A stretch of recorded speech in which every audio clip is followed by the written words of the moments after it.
On est le 6 juin, bienvenue en prenant votre café, puis on est vendredi.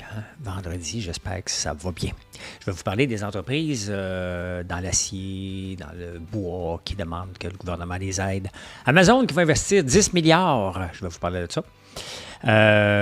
Whatnot, c'est un autre réseau social qui aide à vendre énormément.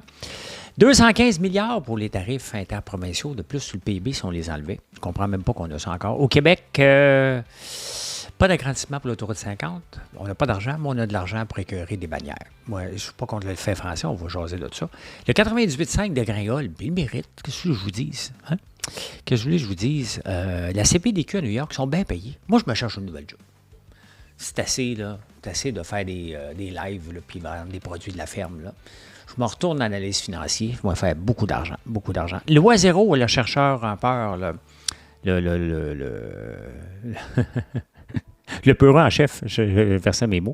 Cirque du Soleil qui coupe, le dollar qui augmente. Meta, les folies du Magnificent Seven qui repartent encore. Donc, je vais vous parler de tout ça.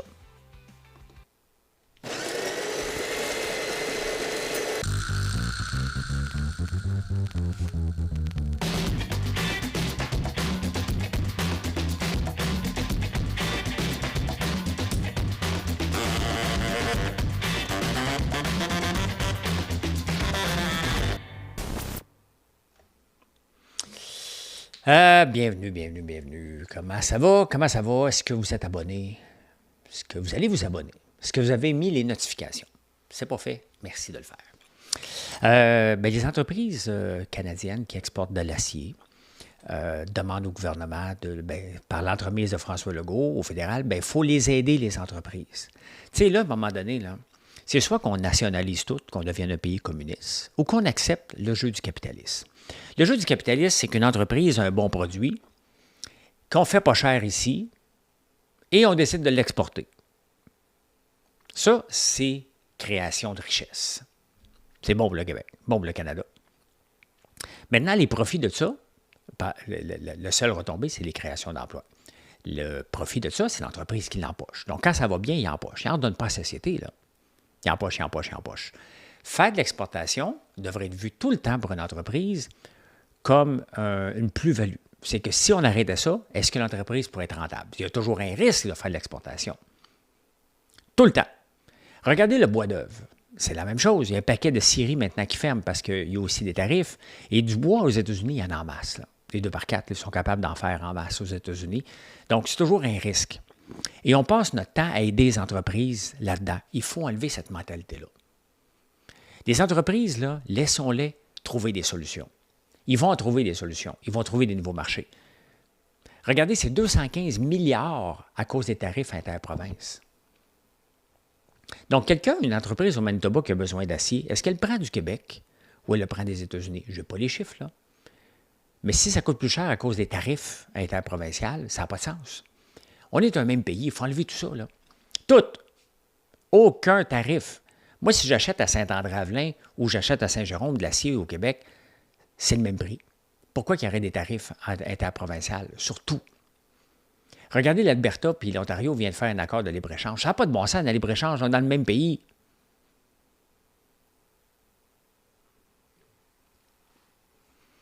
Laissons les entreprises se démerder. C'est leur responsabilité. Est-ce qu'il va y avoir des pertes d'emploi? Ben oui. On a l'assurance chômage pour ça. Puis les entreprises vont trouver une solution. Il n'y en a aucune entreprise qui va aller vers le déclin, là. On crée des entreprises dépendantes du gouvernement. On n'a pas d'argent pour leur donner, là. C'est un risque, l'exportation, qui vient avec un reward aussi. L'entreprise fait plus d'argent, les dividendes sont plus élevés, les actionnaires sont contents. Voilà. Et regardez, tu sais, j'en parle tous les jours presque, hein, qu'on passe à côté des centres de données ici. Bien, regardez, Microsoft qui vient d'investir avec Constellation pour un centre de données immense basé sur l'énergie nucléaire. Et là, c'est autour d'Amazon qui vient d'annoncer 10 milliards d'investissements en Caroline du Nord pour un centre de données avec l'intelligence artificielle. 10 milliards, ce n'est pas des petites pinottes, là. C'est beaucoup, beaucoup d'argent. Pourquoi on passe à côté ici? Pourquoi Amazon n'est pas venu nous voir ici? On a de l'énergie propre. bien, ils ne viendront jamais nous voir parce qu'ils vont se faire dire non. L'acceptabilité sociale, les blocs d'énergie. Et aussi, bien, il y avait à peine ouvert un grand centre de distribution. Ils l'ont gardé ouvert 72 heures. Les gens voulaient se syndiquer. On a repoussé. On ne pourra pas attirer Amazon. C'est 10 milliards d'investissements. Ils en poussent partout. L'Alberta va se rendre encore riche avec des centres de données. Ils diversifient leur économie. Ils produisent du gaz naturel liquide, ils bâtissent des centrales électriques et les centres de données vont là. On a de l'hydroélectricité ici. Il va falloir qu'on se réveille parce que c'est un marché, pas seulement d'avenir, actuel. La crypto, les banques, les centres de traitement de données de crypto et d'intelligence artificielle. On a la richesse pour la créer, cette richesse-là. On a tout ce qu'il faut, la ressource. Ils vont s'installer partout. Il n'y a aucun. La seule chose qu'on tripe ici, c'est encore d'attirer des foutues entreprises pour la filière batterie. On passe à côté. 10 milliards d'investissements qu'on n'aurait pas à aller chercher. Mais ils ne viendront pas. Ils ne viendront pas. On vient des écœurer là, avec la syndicalisation. Là. Ils sont partis. Ils ne reviendront jamais. Ils ne viendront jamais ici. Là. Jamais, jamais, jamais. Ça ne vous fâche pas, vous autres? Moi, je veux une province riche. Je veux qu'on puisse à un moment donné dire au reste du Canada, « Hey, on se sépare. On est tanné de vous donner de l'argent. Là, on est des quêteux. » Je suis pour la séparation, mais pas avec Paul Saint-Pierre Plamondon, puis pas dans la pauvreté dans laquelle on est en ce moment. Créons de la richesse. L'Alberta, là, c'est ce qu'ils sont en train de faire. C'est complètement débile comment cette entreprise-là est riche, cette province-là est riche. On a besoin du pétrole. Arrêtez, là, du pétrole. On a besoin. On a besoin. Et parlant d'Alberta, il y a un fermier en Alberta. Ici au Québec, on ne peut pas avoir plus que 99 poules pondeuses. Il y a un quota aussi à travers le Canada. Ce que je suis surpris, je pensais que c'était un quota pan-canadien, mais les provinces sembleraient avoir de différentes règles par rapport à ça. Lui, en Alberta, on ne peut pas avoir plus que 300 poules pondeuses. Et ça fait des années, puis des années, puis des années qu'il essaie d'avoir un quota. Il y a un tirage au sort, un peu comme le sirop d'érable ici qu'il y avait à un moment donné. Il n'est pas capable de l'avoir. Fait que lui, il dit, mais moi, je dois faire vivre ma ferme. Fait que je vais en avoir plus que 300 poules pondeuses. Bien, imaginez-vous que cette semaine, il était mis en prison. Il s'est fait arrêter, les menottes, puis tout. Hors de la cour d'arrêter de produire plus de 300 œufs, il met à risque les autres producteurs. Je comprends qu'il y a un système de quotas, là. Mais il y a aussi une loi au Canada que le gars a essayé de débattre, mais il est obligé, il était trop petit, la souveraineté alimentaire. Au nom de la souveraineté alimentaire, on a le droit de produire. Ça prendrait quelqu'un qui a beaucoup de couilles pour aller affronter ça. Là. Lui, il a abandonné. Il s'est ramassé en prison. Ils l'ont sorti de prison parce qu'ils ont vu qu'il n'y avait pas plus de 300 poules. Il y en a peut-être déjà eu, mais là, il n'y en avait plus. Il est obligé de se plier à la loi. On l'a arrêté. Les menottes, puis tout, envoyé en prison, mon bandit. Ça n'a pas de bon sens. Il faut enlever ça, les quotas. Ça n'a pas de bon sens. Mettre un fermier en prison parce qu'il essaie de gagner sa vie avec sa ferme. Je comprends qu'il faut respecter. Là. Regardez, j'y respecte tous les quotas, là, aussi. Ils m'ont fait suer longtemps, maintenant, je vis avec. Là. On est un acheteur autorisé, on achète nos barils de sirop, on transforme, tout le monde est content. La fédération est contente, moi, je suis content, je vends mon propre sirop en canne sur mon site, on transforme le sirop des producteurs. J'ai trouvé mon modèle d'affaires. Mais quand même. Vous savez que les recherches sur Google ont tendance à diminuer, puis si on ne se planifie pas comme entreprise, bien, ils vont diminuer de plus en plus au fil des prochaines années. C'est comme ça que l'intelligence artificielle, les gens vont plus sur les outils d'intelligence artificielle, à part au Québec, parce qu'on est vraiment, on a peur. Je parlais avec une amie hier, là, elle a peur. Elle a assisté à une conférence du peureux en chef, là, Yoshua Benjo, elle a peur. Elle dit, je ne touche pas à ça. Ils vont nous contrôler. C'est ça qu'on est en train de faire, un peuple de peureux au Québec. En plus d'être un peuple de quêteux, on est un peuple de peureux maintenant avec l'intelligence artificielle pendant que la planète l'embrasse. Moi, je le fais. Là. Regardez, je suis en train de refaire ma recette de panettone. J'utilise tous les engins de recherche. J'ai fait challenger pour avoir le meilleur panettone au monde à l'érable. Point final. Je ne peux pas le faire sans ça. Il aurait fallu que j'aille en Italie suivre un stage, ce que j'aurais aimé faire en tabarnouche. Mais je le fais, ici. J'apprends, j'en écoute des vidéos, puis je consulte toute la gang d'intelligence artificielle pour m'aider. Et ça s'en vient très, très bien. Là, le panettone, il est bon. Je veux l'étirer pour qu'il soit encore meilleur. Même recette, juste les temps de cuisson différents. Ça prend une intelligence qui peut m'aider. Je le fais. Mais bref, il faut se mettre à jour. Et au Québec, au Canada, TikTok, on a fait fermer les bureaux. Pour quelle raison que Trudeau a décidé de faire ça? Aucune idée. Mais il n'y a plus de bureaux. Et il s'en venait avec TikTok Shop. TikTok Shop, là, pour ceux qui font des lives comme moi, comme beaucoup d'entreprises, ben ça fait exploser les ventes. Tu es en direct, le monde parle de goudron, de savon, goudron de pain, bang, tu glisses à l'écran. Ils peuvent faire l'achat immédiatement. Ça fait exploser les ventes. C'est comme ça maintenant qu'on fait des ventes. Beaucoup de temps passe en direct à expliquer ce qu'on fait. Ça prend de la patience, mais c'est comme ça, le nouveau marché maintenant. On revient, dans le fond, à QVC puis les Louis-José Mondeau, là. Hein? Donc, on parle avec l'auditoire, on explique le produit. C'est la même chose que ce qu'on faisait à la télé.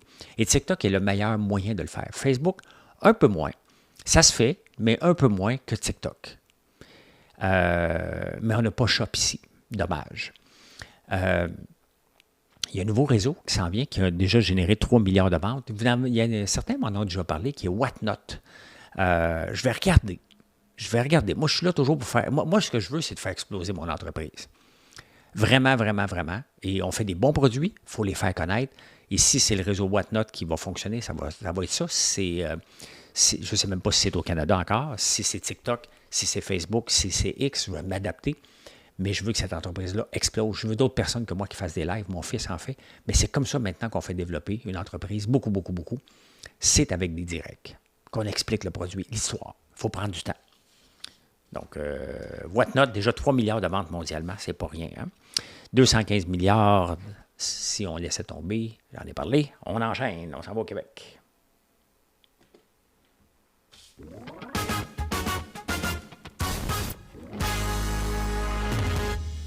Regardez notre tartinade qu'on a sortie. Je la fais connaître à travers les réseaux sociaux.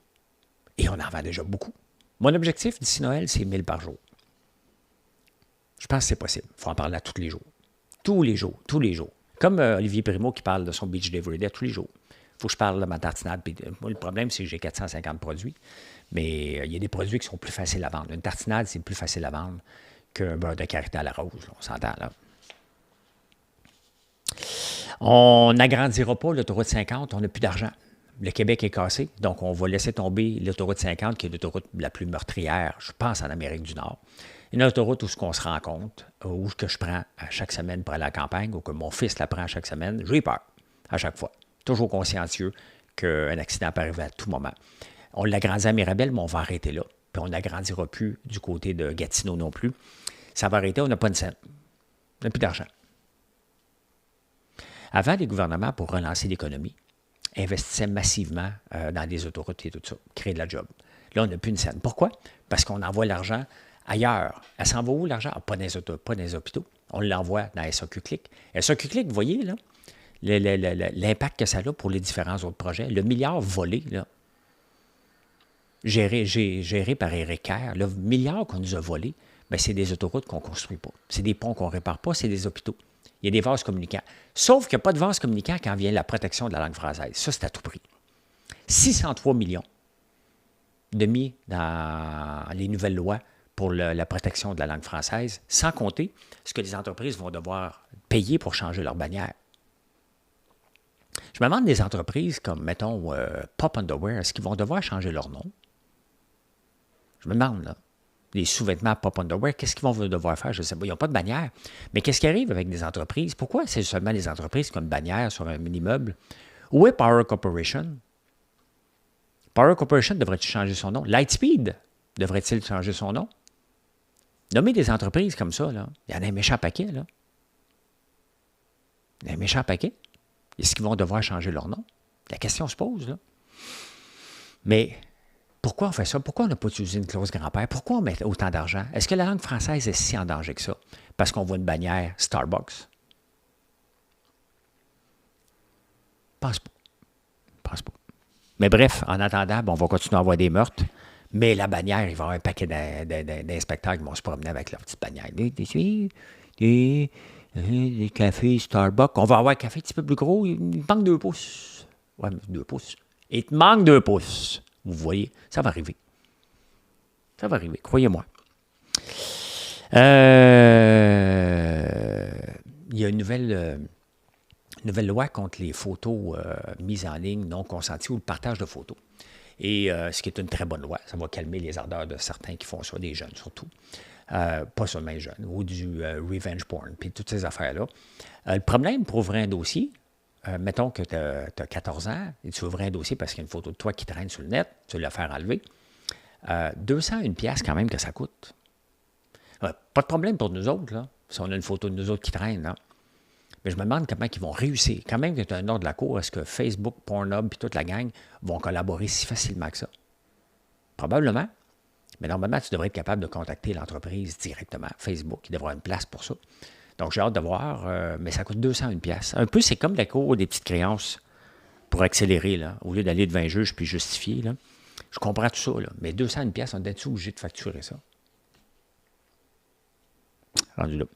Le 98.5 qui dégringole, hein, le 95.1 prend des parts de marché, mais soyons honnêtes, 98.5, leur grille horaire est pas bonne. Patrick Lagacé est très bon. Philippe Quentin est très mauvais. Très mauvais. C'est un journaliste, c'est pas un animateur. C'est pas tout le monde qui peut être animateur. C'est pas bon. C'est pas bon son show. Hein? Elisabeth Crête, très bonne. Une étoile montante, selon moi. Là, cet été, Philippe Quentin va prendre le show du matin. Ça va dégringoler encore plus, là. Ça va dégringoler encore plus.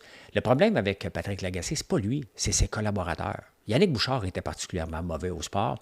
Marie-Ève Fournier, elle ne maîtrise pas. C'est une journaliste, c'est pas une chroniqueuse comme Pierre-Yves McSween ou comme moi. Je vais me mettre dans le lot, là. On explique la nouvelle. On chronique, on prend position. Elle raconte un travail journalistique. C'est plate, elle n'a pas le bon ton. Puis en même temps, tu as de la compétition l'autre bord. Tu as Chantal Hébert et Pierre-Yves McSween au 95.1. C'est sûr que tu restes là après, là. Le sweet spot de 7h à 7h25, là, ils l'ont complètement perdu. Complètement perdu. Et est-ce que c'est récupérable? Bien, pas avec les joueurs qui sont là. Pas avec les joueurs qui sont là. Devrait m'appeler. J'ai déjà fait le 98.5 le week-end.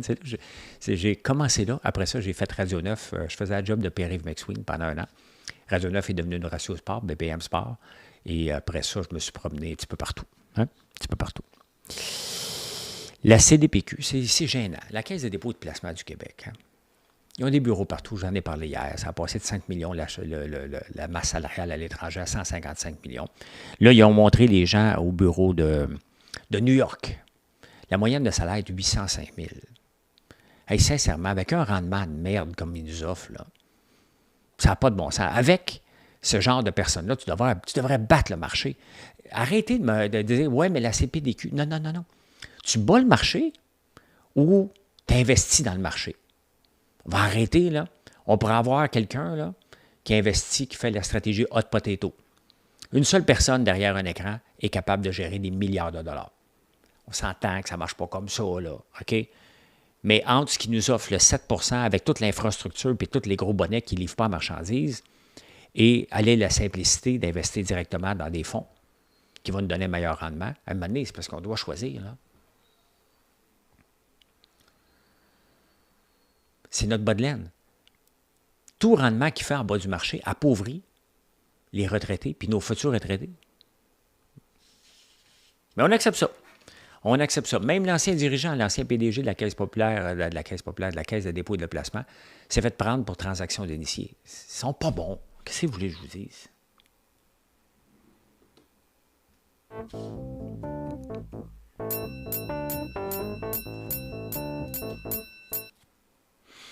Au moins, sont pas bons. Mais Michel Girard, dans la presse, dans le Journal de Montréal, ne les lâche jamais. Puis il a raison. Il a raison. Ils sont vraiment minables. Mais tu sais, le gouvernement a tellement de chats à fouetter qu'il en profite. Là, c'est pas important, la Caisse de dépôt. On n'a pas à s'en occuper. Il faut s'occuper des hôpitaux, puis des autoroutes, puis tout ce qui tombe, puis la langue française. Oh, ça, c'est important. Mais les rendements médiocres de la Caisse de dépôt affectent tous les retraités. On pourrait se payer une retraite, là, presque doubler ce qu'on donne aux retraités si on avait une équipe qui avait bien géré depuis des années. On aurait un triard là-dedans au lieu d'avoir 450 milliards. Notre pur en chef vient de lancer une entreprise qui s'appelle Loi Zéro. Il va y avoir une quinzaine de chercheurs. Pour le moment, j'ai essayé de fouiller qui finançait ça. Le gouvernement ne semble pas être là-dedans. Mais il y a des gens qui ont assisté à sa conférence dernièrement, qui a donné à Montréal, et ils ont dit, bien, je ne toucherai pas à l'intelligence artificielle, j'ai peur. Donc, on a quelqu'un qui a été financé par le gouvernement dans le passé, qui est encore financé par Mila, qui lance un nouvel organisme à but non lucratif pour continuer à faire peur aux gens. Arrêtez d'avoir peur de l'intelligence artificielle. Ce gars-là, à un moment donné, on devrait couper le droit de parole. Là. Il a l'air d'un gars frustré, d'une belle-mère qui n'a pas réussi, qui veut maintenant faire peur à tout le monde. On rêvait de l'intelligence artificielle. Ça nous a permis d'avancer. Ça nous permet d'avoir des autos autonomes. Ça nous permet d'avoir des robots. Ça nous permet d'avoir de faire avancer des entreprises comme la mienne. Mais on a peur. On continue. Le gouvernement va mettre des millions là-dedans là, pour continuer à faire peur au monde. Là. On va être en retard encore. Un vrai petit peuple. Ça, c'est le petit Québec. Pas le fromage, là. Ayez pas peur. N'écoutez pas ce charlatan-là. Ça m'enrage de voir. Il va contrôler notre ordinateur puis faire ce qu'on fait. Hey, c'est ce qu'on veut. Il y a des tâches qu'on fait qu'on ne veut pas faire. Il n'ira pas mettre le feu à votre maison, là. T'sais. Arrêtez d'avoir peur, là. Cirque du Soleil, quand même, hein? 4000 emplois, mais depuis novembre, il met 500 personnes dehors. Il vient d'en mettre encore 75. Donc, ça ne va pas si bien que ça, le Cirque du Soleil. Cirque du Soleil qui a fait une grosse gaffe l'autre jour. Il a invité à peu près tout le monde qui était sur sa liste de distribution. Puis après ça, il a repris. Donc, moi aussi, je l'avais reçu et je n'ai pas été invité finalement. Il y en a un paquet qui avait été invité, on a fait une blague là-dessus.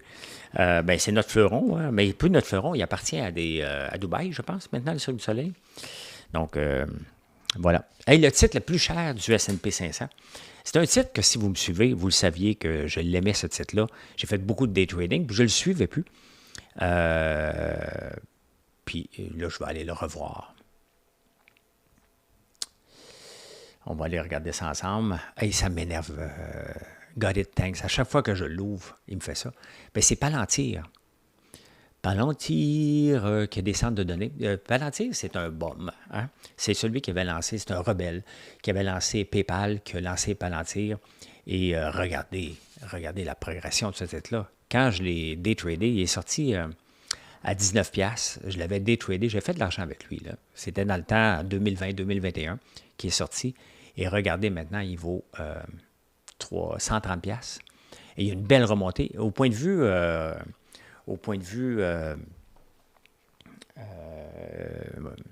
ratio coût-bénéfice, c'est le titre le plus cher. Il fait partie du S&P 500 maintenant. Donc, c'est-tu un deal, c'est-tu pas un deal? Je ne le sais pas. Je ne le sais pas.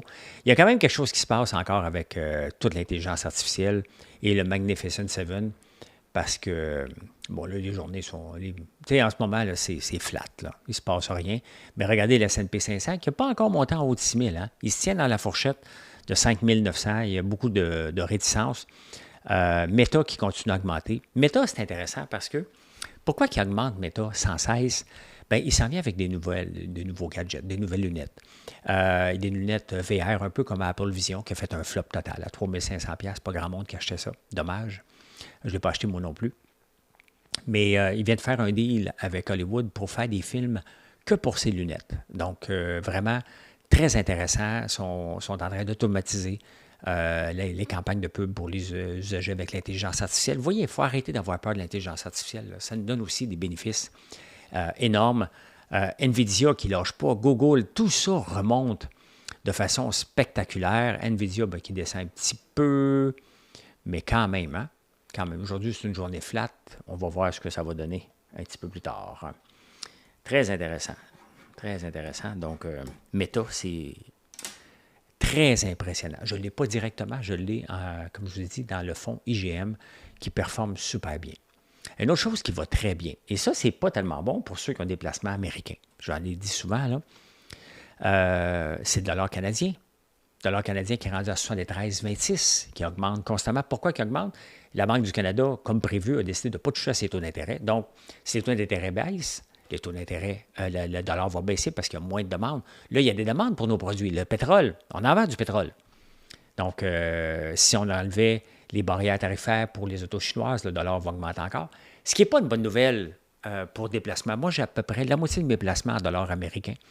Donc, ça a l'air de rien, mais le dollar canadien a pogné 6 %. Ça veut dire que mes placements ont tombé de 6-7 % juste par le pouvoir du dollar canadien, tout simplement. C'est un risque. C'est un risque d'investir à l'étranger avec les devises. Il faut le savoir. Mais donc, plus que le marché est négatif depuis le début de l'année, on est flat. Donc, techniquement, j'ai perdu 6 % que mes placements américains, sauf que les placements canadiens ont bien été. Donc, je suis à peu près au même montant que lorsque je suis rentré à Big Brother pour le moment, dans mes placements. Mais c'est un risque. Hein? Risk and reward, tout le temps la même affaire. Tout le temps la même maudite affaire.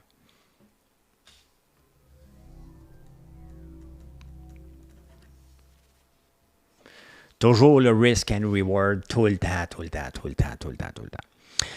Meghan a fait une Britney Spears de elle, Meghan Sparkle, la femme de Harry. Elle a publié une vidéo où elle et son mari twerkaient juste avant l'accouchement. Elle a décidé de mettre ça sur les réseaux sociaux. Ses enfants, je pense, sont rendus à 5-6 ans. Là. Elle a décidé de mettre ça. Quel est l'avantage? Pourquoi elle fait ça? Il y a sa confiture aussi, c'est tellement unique qu'elle a décidé de retirer. Et elle se cherche solide. Là. Ils cherchent une nouvelle vie, ces deux-là, puis des fois, c'est pathétique. Une chance qu'il y ait le journal anglais pour nous le rappeler à chaque jour qu'ils sont pathétiques. En parlant de pathétique, il y a un homme au Canada, dans une réserve indienne, un vieux monsieur. Un soir, il a décidé de contacter le 911 pour dire écoutez, je me sens seul, y aurait-il des policiers qui viendraient jouer avec mon carte? Puis il a dit monsieur, appelez pas ici. Là, il y a des gens qui appellent le 911 pour à peu près un peu de tout et de rien. Mission accomplished. Bien, merci d'être là. Je vous souhaite une excellente journée. Si vous n'êtes pas abonné, merci de le faire. Si vous n'avez jamais visité françoislambert.one, allez faire un tour, allez voir les nouveautés, goûtez à la tartinade, mettez ça avec une guimauve et la boîte de collation. C'est un très bon mix de produits idéal. Allez, bye, bonne journée.